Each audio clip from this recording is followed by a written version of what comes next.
Okay, we're going to be looking at creating these two views. So it's the internal of the living room, and we're also and the close-up of the fruit bowl looking into the distance. One thing I neglected to add was the female standing in that close-up view. So if I go back to that close-up view, the blurred figure is a female in the background.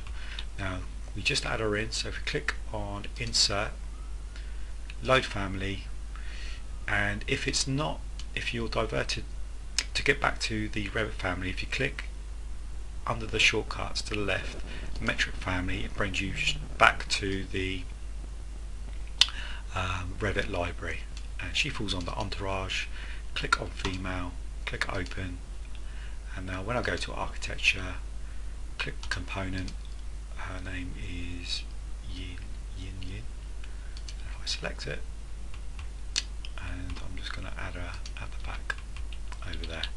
I'm going to rotate her slightly, so RO, and there she is. Well, should be loaded in once we created that 3D view. So we're going to first of all create this snapshot. So if we click on View and then click 3D View, Camera, and at the top left, and then if you drag it out, it automatically creates that view and directs you to the view. So first of all, we're just going to change the visual style. So if we just go to Shaded, and then we're just going to drag down and expand it slightly,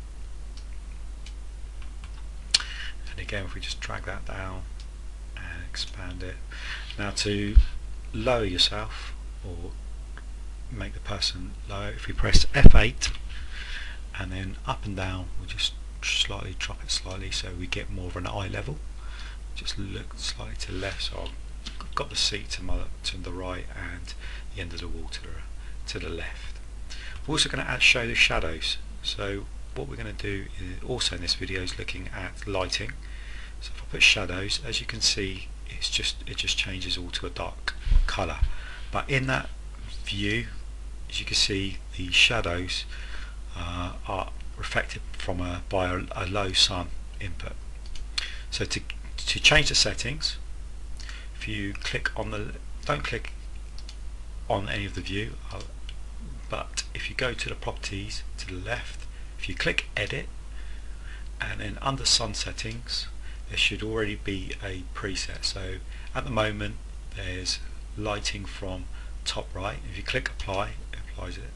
If you sunlight from the top left, you click Apply, the sun changes, and you can see that's where the sun will be coming in. But if you want it to have a low sun, we've changed the azimuth and altitude, and it should give you a sun setting like that, so we get the more dramatic shadows coming into the building.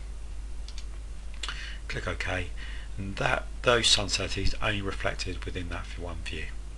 I click OK, and we come to render it, it'll render it with the sun settings. Now if we go back to the ground floor, we're going to create the close-up view. So again, it's the same way, 3D view, camera, and if we left click and then drag out, direct us to that view. If we just turn on the shadow just to make it more easier to see. At the moment of the fruit bowl doesn't show because we're standing up too high. So again, click F8 and then we just move down. There we are, and we just pan to the left, and what we're going to do is just expand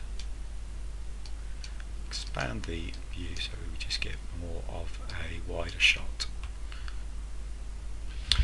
F8, and you can just slightly tweak it, just keeping your finger on it. Slightly too high, so we just get an image similar to that.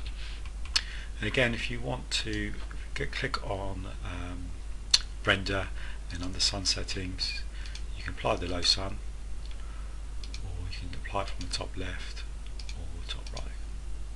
So these are just reflected in that one view, so I'm just going to leave it at that.